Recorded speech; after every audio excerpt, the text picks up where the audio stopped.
Hi everyone, in this video, I'm going to show you the solution to the 2021 AMC 10A number 15.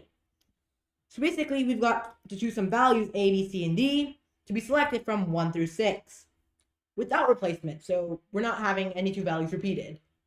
And we have to find how many ways are there to make such choices such that the two curves, y equals this and y equals that, I'm not going to read them out loud because you can see, but we have to find how many ways are there to make them intersect. Okay, so we choose 4 values for A, B, C, and D, and we want them to intersect. So the natural thing to do is to set them equal, because these expressions have to be equal, right? So we say that A times x squared plus B equal to C times x squared plus D, which means that A minus C times x squared equals to D minus B, because we're just taking the common terms. We're moving the C squared to the other side and moving the B to the other side. Gives us this expression here. And this tells us that x squared equals to D minus B over A minus C. Great. What do we know about perfect squares? We know they're always positive, right? It's known as a trivial inequality. And since we know perfect squares are always positive, what does that really tell us? Well, we know that this left hand side is going to be positive, so the right hand side has to also be positive. So first of all, how many ways is there to choose values A, B, C, and D?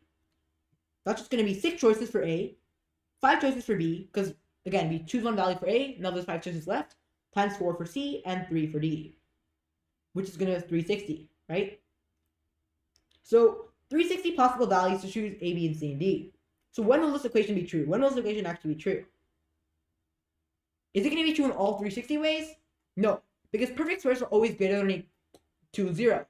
So therefore, we see that D minus B over A minus C has to be 0 or more.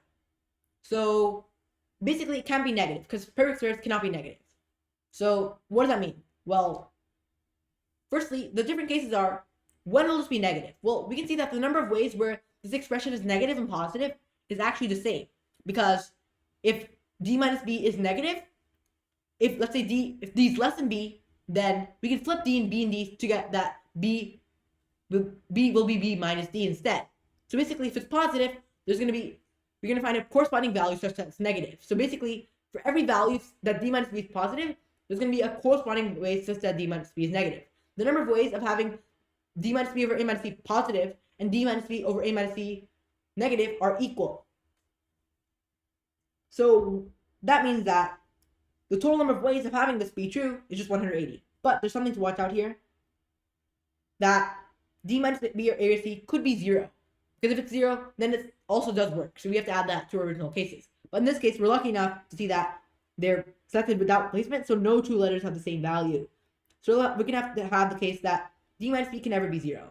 And we also don't have to deal with the fact of having a denominator 0, which is good. So now we don't have to worry about that. We see that half the time it's positive, half is negative. It's never 0. We don't have to worry about that. So 180 ways that x squared will be positive. Or there will be a valid value of x from this equation. And if there's a valid value of x, we see there's also going to be a valid value of y. So 180 ways that this does work. But then we read the last part of the problem. It says, the order in which the curve listed does not matter. So we divide by 2 to get 90. And that's the answer for this problem. Thank you for watching this video. If you enjoyed it, make sure to like this video and subscribe to the channel to be notified about new competition math preparation videos. Bye!